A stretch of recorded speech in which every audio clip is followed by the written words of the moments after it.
안아주심의 본당에서 또 귀한 예배의 자리에 우리를 불러주신 주님을 찬양합니다.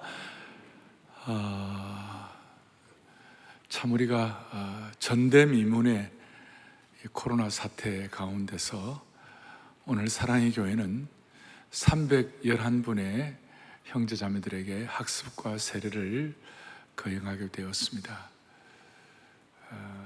암예배 때도 우리 방역 지침을 지키고 마스크를 끼고 학습 세례를 거행하는 것이 참 특별했지만 한국교회에 지난 6개월 동안 이렇게 학습 세례를 할 수 있는 환경이 잘 안 되었는데 오늘 저희 교회가 마음과 뜻과 정성을 다하여 이와 같이 학습 세례식을 거행하게 된 것은 하나님의 큰 은혜이고 기적입니다. 하나님의 크신 은혜입니다. 제가 예배 시간은 잘 안 그러지만 오늘은 너무 특별한 날이니까 우리 주님 앞에 감사와 영광의 박수를 올려드리겠습니다. 고맙습니다.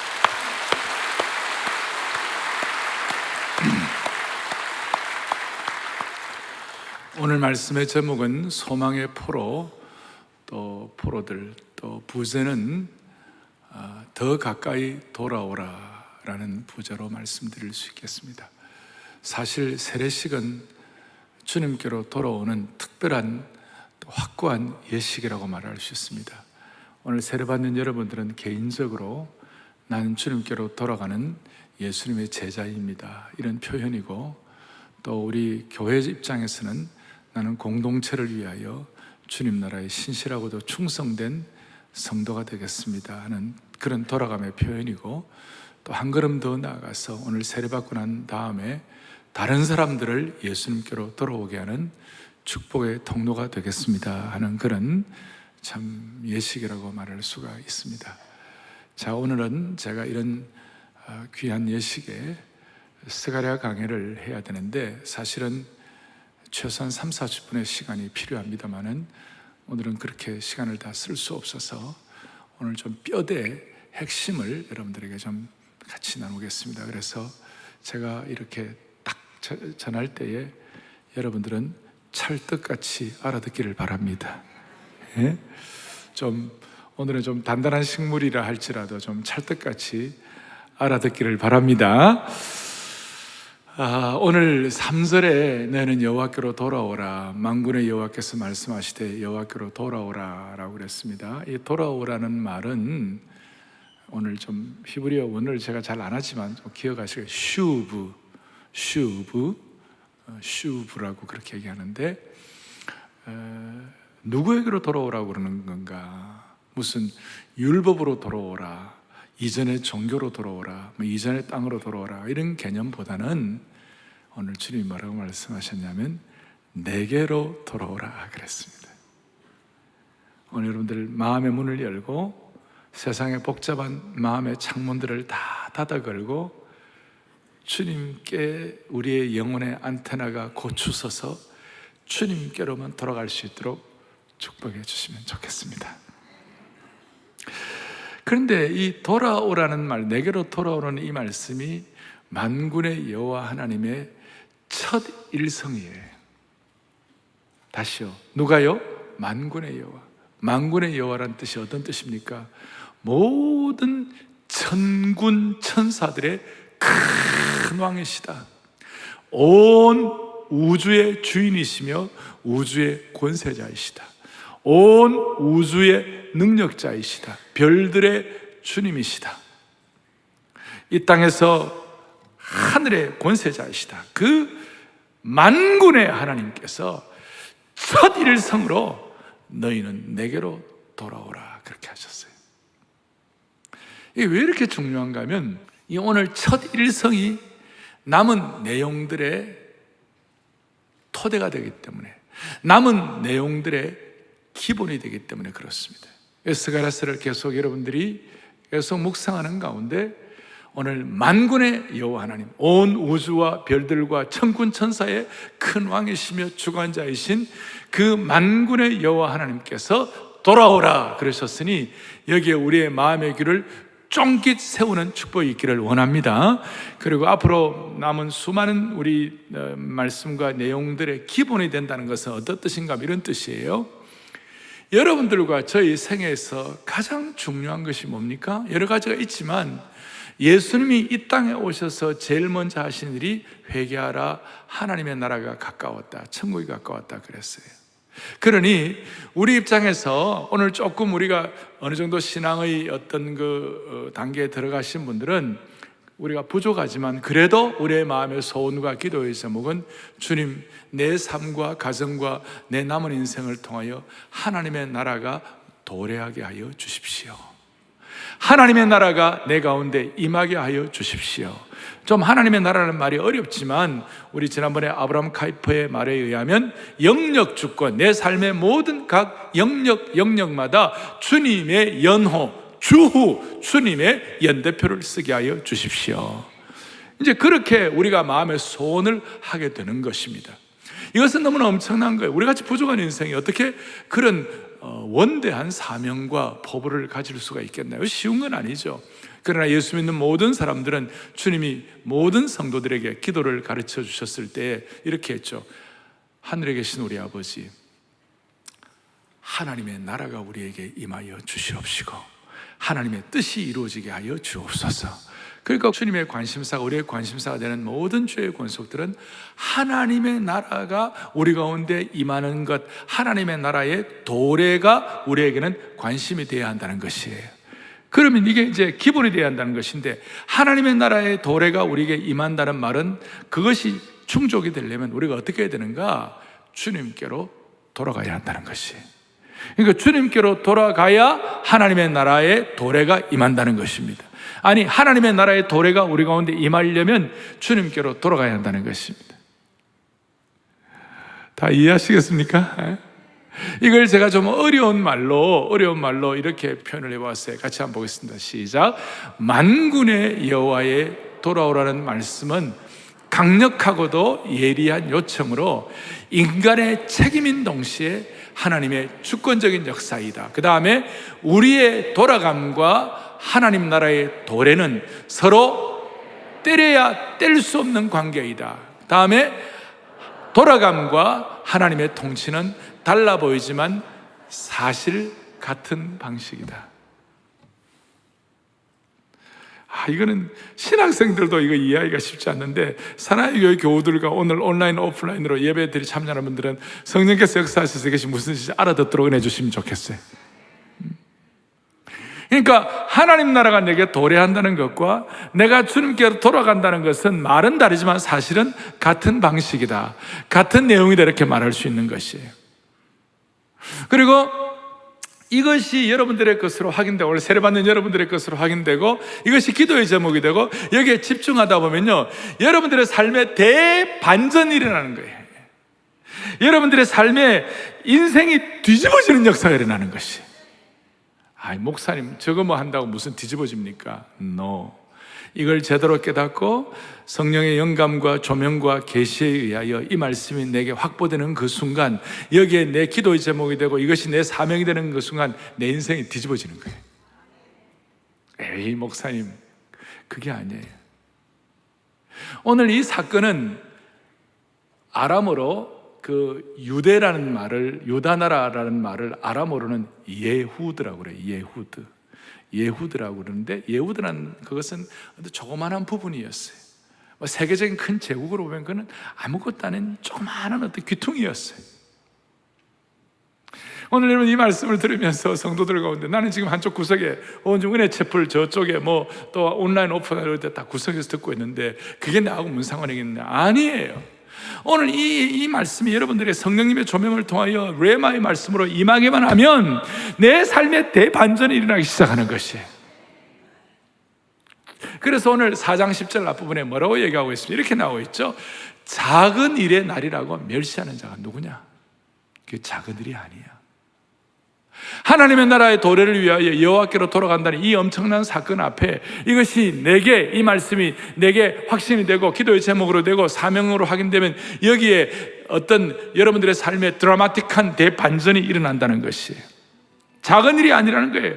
그래서 이 작은 일이 아닌 것을 어떻게 설명하고 있느냐?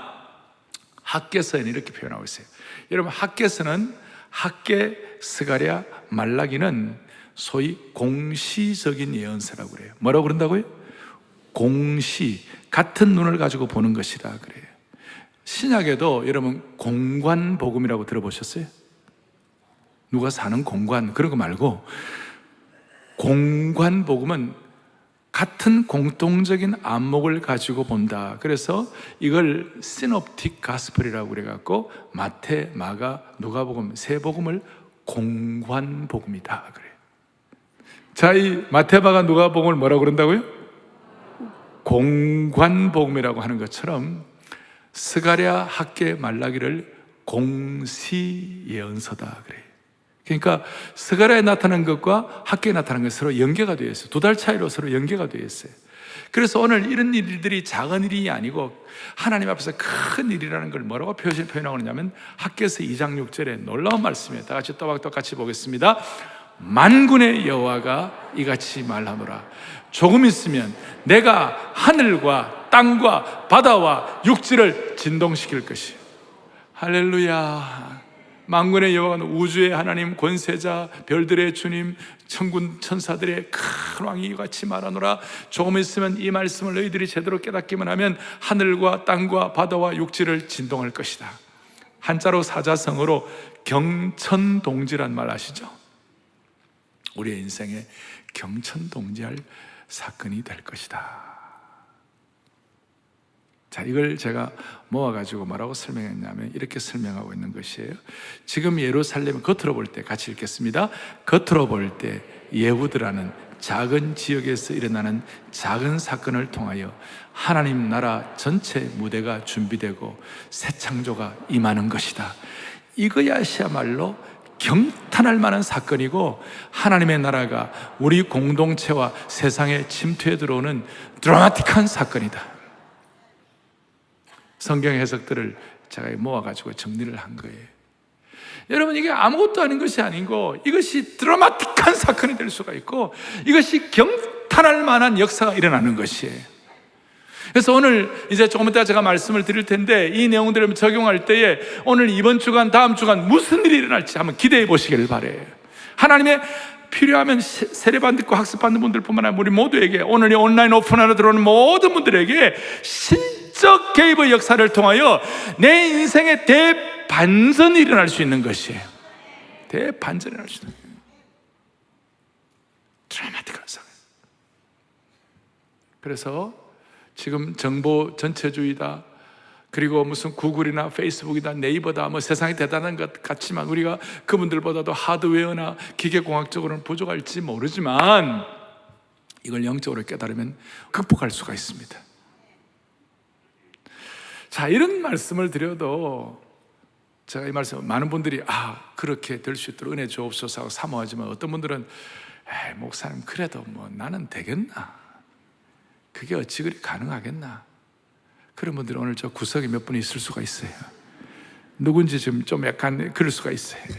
이제 그런 분들에게 제가 확실하게 지금부터 말씀을 드릴 테니까 왜 이게 드라마틱한 반전이 될 수 있고 이게 작은 일의 날이라고 무시당하지 않을 수 있고 이것이 왜 하나님 나라의 도래와 돌아감의 역사가 서로 공시적으로 우리가 볼 수 있고 이것이 왜 하늘과 땅과 바다와 육지가 놀랄 수 있어 경천동지의 사건이 될 수 있는지를 제가 차근차근 조금 더 설명을 하겠습니다. 그 당시의 사람들도 주님이 이렇게 말씀하신 그대로 받아들이는 사람도 있고 어떤 사람들은 그냥 넘어가는 사람도 있었을 거예요. 오늘 본문에 이 말씀을 받았던 유대 공동체, 소위 예후드 공동체가 성전을 스룹바벨 제2의 성전을 한번 포로 귀환 이후에 한번 재건해 보겠다고 이렇게 애를 쓴데 사마리아 사람들을 비롯한 이 못된 사람들 때문에 그 성전 건축이 16년 동안이나 지연되고 방해를 받아가지고 진척이 안 됐어요. 그러니까 많은 사람들이 좌절하고 절망하고 깊은 나락으로 떨어졌습니다.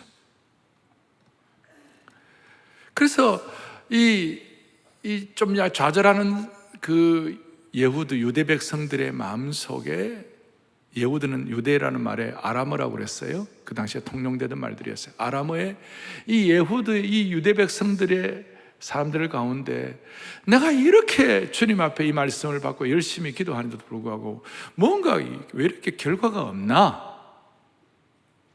주님은 하나님의 사람들을 반드시 원수 갚는 날도 주신다고 그랬고, 여러분 신원의 날을 주신다고 그래요. 신원의 날은 뭐냐면 애통하고 통절하고 슬픈 그 마음을 주님이 다 갚아주신다. 그게 신원을 해주신다 그 뜻이.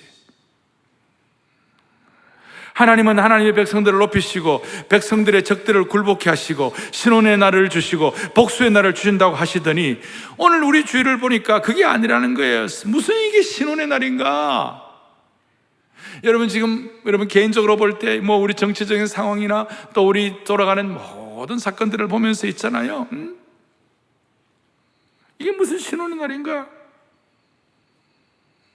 저는요 지난 주일날 지난 주간에 남북 연락 사무소를 북한 쪽에서 완전히 파괴하는 걸 보면서 내가 진짜 열받았어요. 왜냐하면 저는 참 북한을 위해서 기도하고 있거든요. 저는 피 흘림이 없는 복음적 평화통일을 위하여 마음을 쓰고 있거든요. 이거 하루 이틀도 안 하고 지난 몇십 년 동안 이렇게 기도하고 있는데, 우리 할아버지도 어릴 때 제가 기억에 하나님 아버지 휴전선 155마일과 해안선 850마일을 지켜주옵소서. 우리 할아버지 어릴 때부터 그런 기도가 내 귀에 생생해요. 나는 초등학교 1학년 때 휴전선이 155마일인 거 알았어요. 해안선이 850마일, 마일이 뭔지도 모르면서 나중에 보면 마일은 1마일이 1.6km더라고 보니까. 그렇게까지 기도했는데 지난 주일날 저 남북 사무소를 저렇게 폭파당하는 거 보면서 신혼의 날을 하나님께서 해결해 신혼의 날을 주신다고 그랬고 원수 갚게 하신다고 다 그랬는데 이게 무슨 일인가? 자, 예를 들어서 남북 문제 갖고 얘기하는 거예요 지금. 사람들이 그동안 포로 생활을 겪으면서 나름대로 신앙을 지키고 그래도 사명으로 자기를 지켜서 돌아와가지고 남은 자들이 되어서 남은 자들이니까 돌아왔죠. 그런데 어떻게 주님이 이와 같이 박대할 수 있을까? 믿지 않는 이방인들 페르시아 사람들은 저렇게 잘 나가고 있는데 어떻게 그의 백성들은 이렇게 초라한가? 이것이 그 당시의 사람들 입장에서도 꼬리에 꼬리를 무는 의문이었어요. 의문. 하나님의 나라가 도래하지 않는 것처럼 보이고 기도의 응답이 더딘 것처럼 보이는 그 당시 예후드 공동체는 무기력과 좌절 가운데 빠지기 시작했어요. 그리고 하나님 나라 전체에 대한 꿈, 하나님 나라 도래, 메시아의 어떤 임재, 이런 모든 것들에 대해서 그 하나님 나라 전체에 대한 사명과 회복을 포기하기 시작하고 그냥 현실에 안주하기 시작했어요. 그 결과가 뭐냐?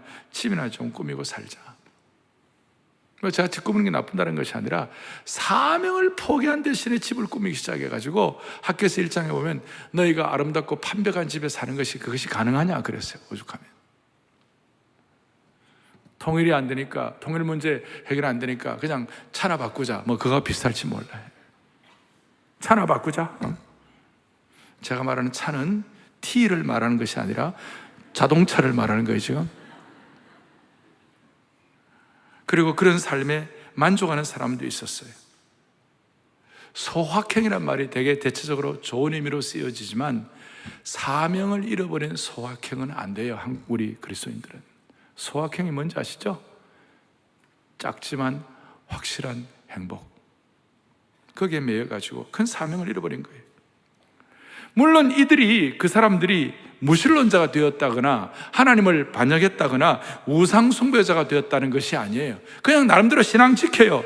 그렇지만 하나님의 확실하고도 신속한 회복, 하나님 나라의 큰 비전, 이게 잘 되는 것 같지 않으니까 그냥 제풀에 지쳐가지고 현실에 안주한 거예요.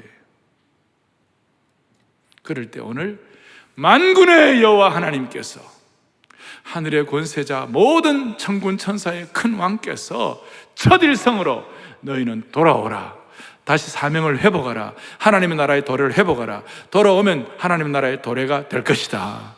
그걸 이제 말씀하면서 이름에도 불구하고 마음이 좀 그래도 따라오지 못하고 될까라고 의문을 제기하는 분들에게 확실하게 말씀하는 것이 오늘 여러분들이 읽었던 스가랴 9장 12절의 말씀이에요.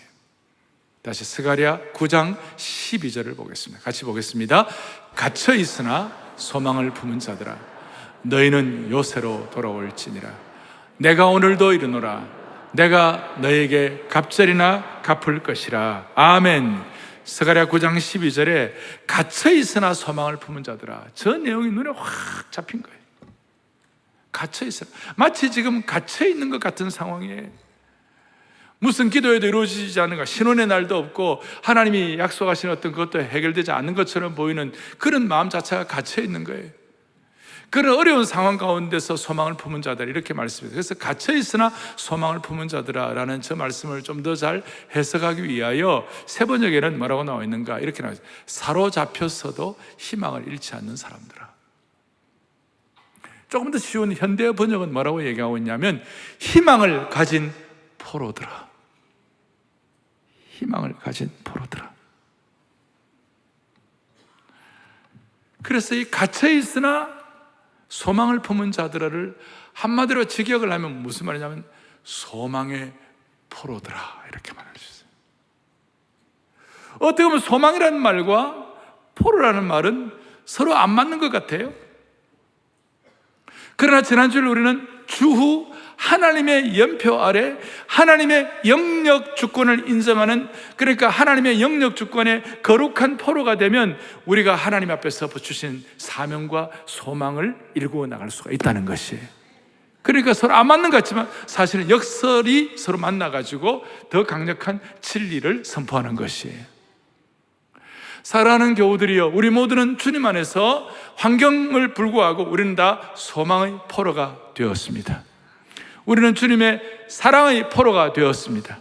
여러분, 사랑의 포로가 된 거 여러분 싫어요? 좋아요? 과거에 우리 결혼하기 전에 사랑의 포로가 됐잖아요. 제가 한번 얘기했잖아요. 저는 사랑의 포로가 되니까 숨도 제대로 못 쉬겠더라고. 너무 사랑하니까 숨이 안 쉬어진다니까. 그걸 내가 기분 나쁘다 그렇게 생각해 본 적이 없어요. 이야, 그 수준이 있다, 내가 그렇게 생각했어요. 여러분, 이게 포로란 말과 소망이라는 말이 서로 맞는 것 같지가 않지만 사실은 서로 역설로 이 진리가 더 강화가 되는 것이에요. 그래서 우리 모두는 주님 안에서 소망의 포로들인 줄로 믿습니다. 스가랴 9장 12절 앞에 9절에 바로 앞에 9절에 이렇게 나와 있어요. 우리는 어떤 포로들인가? 시온에 따라 크게 기뻐할지어다. 예루살렘에 따라 즐거이 부를지어다. 보라, 너의 왕이 너에게 임하시나니 그는 공의로우시며 구원을 베푸시며 겸손하셔서 나귀를 타시나니 나귀의 작은 것 곧 나귀 새끼니라. 우리가 미루어 짐작해서 이분이 누구십니까? 예수 그리스도이세요. 주님이 예루살렘 성을 입성할 때 나귀 새끼를 타고 입성하신 것이에요. 소망의 포로라는 것은 다른 말로 하면 크게 보면 우리는 예수님의 포로가 된다, 그 뜻이에요. 예수님의 포로가 된다 했을 때 무슨 일, 10절에 보면 좀 더 이렇게 설명하고 있는데 그의 통치는 바다에서 바다까지 이르고 유브라데 강에서 땅끝까지 이르리라. 그냥 그 유다 한 지역이 아니라 전 세계적으로 소망의 포로가 될 때 하나님이 역사하신다, 그 말이에요. 그리고 이제 이걸로 끝나는 것이 아니라 소망의 포로가 될 때 놀라운 일이 벌어지는데, 자, 이제 소망의 포로가 됐다 그랬을 때 제가 다시 한번 여러분들을 확인하겠습니다. 사랑하는 교우들이요, 우리가 탄식할 만한 상황이 된다 할지라도 하나님은 오늘 우리에게 돌아오라고 그러시는데 소망의 포로로 돌아오시기를 원하시는 것이에요. 그럼 제가 묻습니다. 사랑하는 교우들이요, 여러분들은 코로나에 사로잡힌 사람입니까? 아니면 소망의 포로입니까? 정말입니까? 오늘 이 말씀을 온라인으로 듣는 분들 가운데서 너무 걱정돼가지고 몸에 안 좋은 분들은 안 나오셔도 되지만 코로나에 겁이 나가지고 주일 예배에 못 오시는 분들은 다시 한번 코로나의 포로가 아니라 소망의 포로가 되시기를 바라요. 두 번째로, 북한 문제에 여러분들 포로로 잡혀있는 사람입니까? 아니면 소망의 포로입니까? 오늘 우리 주위에 정치 진영 논리에 사로잡혀갖고 그래 사로잡힌 사람입니까? 아니면 소망의 포로입니까? 우리는 코로나에도 진영 논리에도 사로잡혀 있는 사람이 아니라 북한의 협박의 포로가 아니라 우리는 피 흘림이 없는 복음적 평화 통일의 소망의 포로가 된 줄로 믿습니다.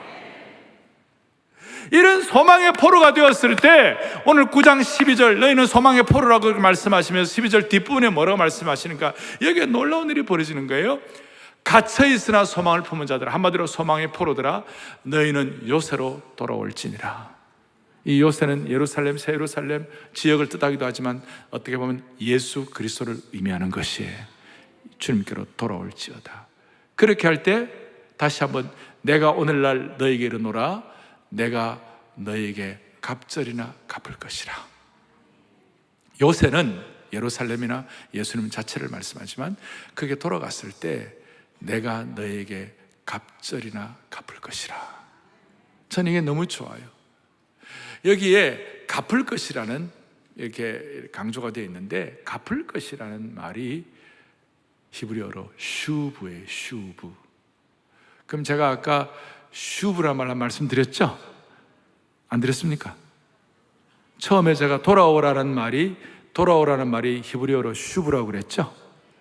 자, 그러면 그 돌아오라는 말 슈브가 똑같아요.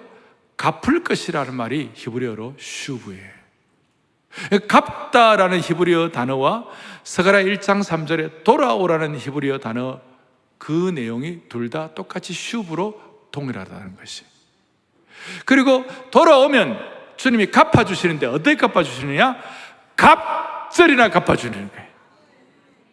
히브리어 한번 또 할 수 있으면 하면 더 좋은데 미쉬나라고 그러는데, 미쉬나가 갑절이에요. 그러니까 우리가 주님 앞에 소망의 포로로서 돌아가면 주님은 어떻게 해주시냐? 미쉬나로 슈브해 주시는 것이에요. 어려우세요? 온 성도들을 미쉬나로 슈브해 주시기를 바랍니다. 갑절로 갚아 주시기를 바랍니다. 할렐루야. 이 갑절로 갚아준다는 말을 이사야는 61장 7절에 이렇게 설명하고 있어요. 다 같이 또박또박 보겠습니다. 너희가 수치 대신에 보상을 배나 얻으며 능력 대신에 몫으로 말미암아 즐거워할 것이라. 그리하면 그들의 땅에서 갑절이나 얻고 영원한 기쁨이 있으리라. 아멘. 갑절이나 갚아준다는 말을 우리 슈브라고 그러는데, 슈브, 갑절, 미쉬나로 슈브해 주신다. 어떻게 해요? 우리가 주님 앞에서 수치와 부끄러움을 당할 만한 상황에서 다시 한번 즐거움과 영광으로 바꿔주신다는 것이에요. 이런 말씀을 듣고 나는 소망의 포로야 라고 사명으로 알고 집중하는 그 순간 하나님이 은혜를 베풀어 주시는데, 제가 그토록 강조하던 하나님 나라의 사명자에게는 하나님은 결국 수치와 부끄러움을 당하지 않도록 만들어 주실 것이다. 수치와 부끄러움의 몫을 영광과 즐거움으로 대반전시켜 주실 것이다. 이것이 드라마틱한 사건이 되는 것이에요. 스가랴가 이래서 너무나 축복이 되는 것입니다. 대반전의 역사.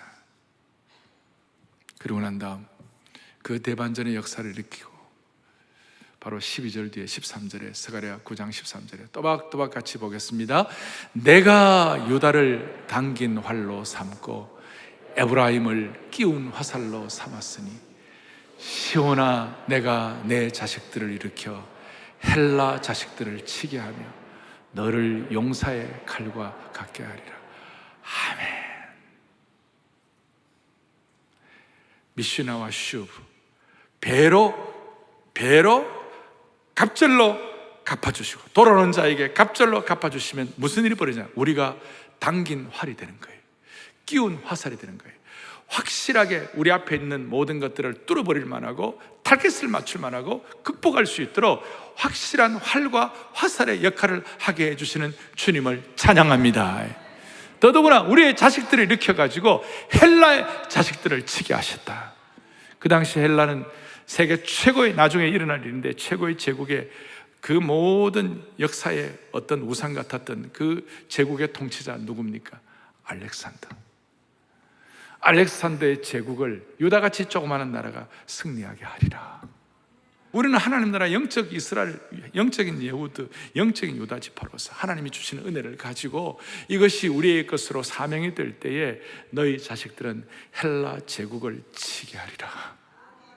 오늘 저 구글, 페이스북 다 제국들이에요. 이슬람 제국이에요. 중국과 뭐 이런 러시아 다 제국들이에요. 그 모든 제국을, 우리는 한 번도 제국을 경험해 본 적이 없지만 그 모든 제국들을 이길 수 있도록 이 슈브와 미시나의 축복을 주시는 주님을 찬양합니다. 그래서 우리 한 사람이 아니라 이걸 깨달을 때 대반전이 일어나고 하나님 나라의 영광스러운 무대에 드라마틱한 사건이 일어난다고 말씀을 드리고, 이것 때문에 우리에게는 거룩한 뭐라고 그럴까요? 경천농지의 사건이 일어난다고 할 수가 있는 것이에요. 오늘 이것이 여러분들이 어느 정도와 다가오는지는 모르지만 오늘 특별히 세례받는 모든 분들에게 이 내용이 여러분들의 것으로 체화되기를 원합니다. 영성신학자 유진 피터슨 같은 분은 오늘날 현대 크리스찬들의 제일 큰 문제 중에 하나가 상상력의 부족이라고 그랬어요. 그냥 이렇게 살다 보면 그냥 매일매일 살다 보니까 하나님 나라 전체에 대한 꿈 이런 거 다 잃어버리고 거룩한 상상력이 다 사라져버리고 그냥 하루하루 사는 게 너무 어려워요. 그런데 우리 성도들과 우리 온 교회, 우리는 누구이며 우리는 어떤 공동체입니까? 우리 모두는 다시 한번 하나님의 나라의 도래를 준비하고 기대하는 소망의 포로들인 줄로 믿으셔야 하는 것입니다. 소망의 포로들이. 정리하겠습니다. 그 당시에 만군의 여호와 하나님이 소망의 포로들라고 할 정도로 그 대상이 되는 사람들은 이런 엄청나고도 영광스러운 말씀을 받을 정도의 형편이 아니었어요. 다시 잡힌 상황이에요.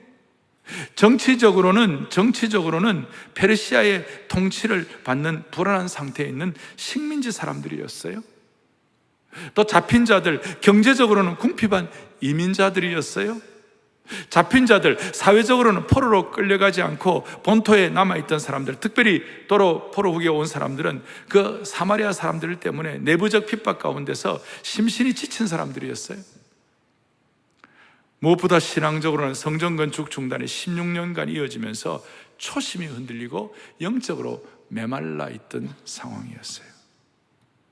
그 가운데 주님께서 소망의 포로들아 초점장을 주시는 것이, 이게 내게 어떻게 되겠나, 내 주의 상황 가운데서는 신혼의 날도 회복이 안 됐는데 이렇게 하지 말고 이 말씀 그대로 소박하게 마음을 열고 그대로 다 받으십시오. 여러분의 자녀들이 헬라의 자식을, 헬라 제국과 알렉산더를 극복하도록 만들어 주실 것입니다. 그리고 배나 갚아 주실 것입니다. 미슈나와 슈브의 역사가 일어납니다. 오늘 이 주님의 돌아오라는 초청장을 거절하지 마시기를 소망합니다. 오늘 사랑의 교회는 이렇게 311분의 학습과 세례를 드리는데, 오늘 이 상황 가운데서 우리는 꼭 세례하시갈 때 간증을 하죠. 그래서 오늘 우리의 상황 가운데서 주님 앞에 우리 두 분이 나오셔서 간증을 하시고 세례식을 거행하겠습니다. 한 분은 우리 남자 성도 장기호 형제, 아산병원에서 약국을 운영하는 형제인데 나오셔갖고 간증을 할 거고, 또 한 분은 장재현 자매, 30세 자매예요. 어떻게 이 소망을 가질 수 없는 상황에서 어떻게 소망의 포로들이 되었는지에 대한 간증을 두 분이 하시겠습니다. 그리고 오늘 세례식 거행합니다. 우리 나오실 때 장기호 형제 박수로 환영하십시다.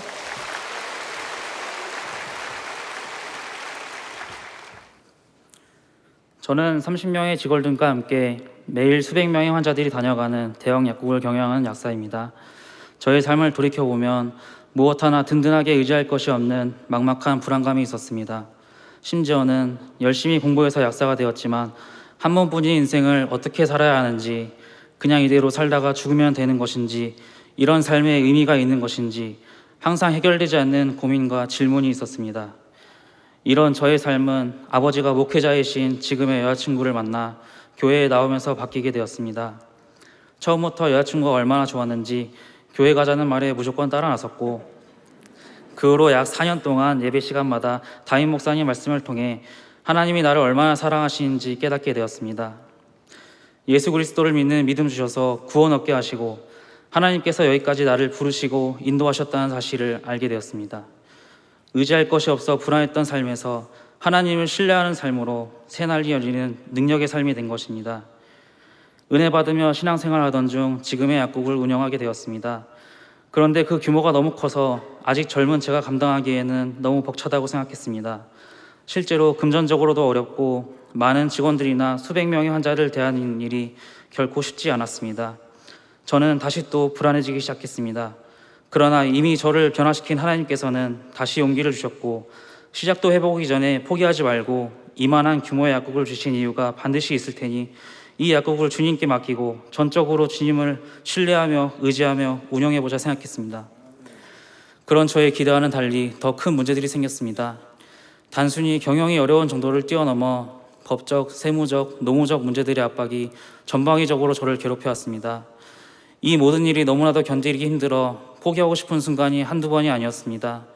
왜 하나님은 이런 가시를 나에게 주시는지 이해할 수 없었고, 기도하고 시작했는데 왜 이런 고난이 오는지 알 수 없었습니다. 그러나 나를 살려주실 분은 하나님밖에 없다고 생각했습니다. 주님, 저 정말 괜찮은 걸까요?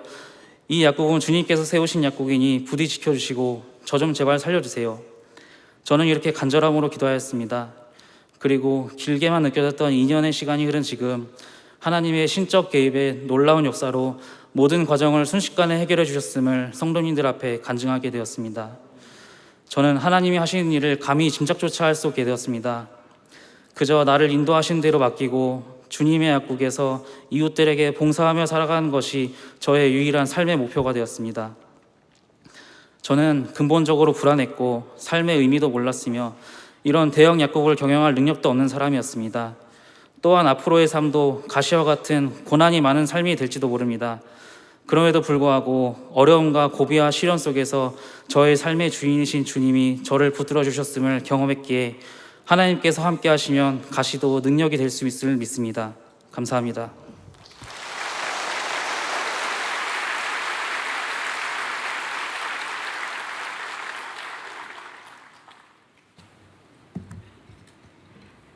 대학교 1학년 때 헌신적으로 지체들을 섬기는 리더를 보며 하나님의 살아계심을 느끼게 되었고, 저도 마음이 뜨거워져 찬양팀 활동을 하게 되었습니다.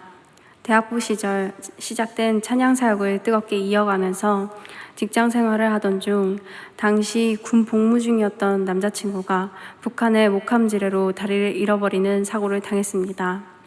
소식을 듣고 국군수도병원으로 달려가 보니 그의 한 다리는 무릎 아래로 절단이 되어 큰 붕대에 감겨 있었습니다. 당시 남자친구는 살 길을 찾아가라며 저를 떠밀었지만 저는 매주 찾아가 그의 마음을 풀어주고 위로해주며 기도할 수밖에 없었습니다. 하나님께서는 당시 기도하는 제 마음 가운데 그 친구를 크게 사용하기 위한 계획이다, 내가 계획한 일이니 슬퍼하지 말고 담대히 이끌림을 받으라는 강한 확신을 주시며 흔들리는 마음을 붙잡아 주셨습니다.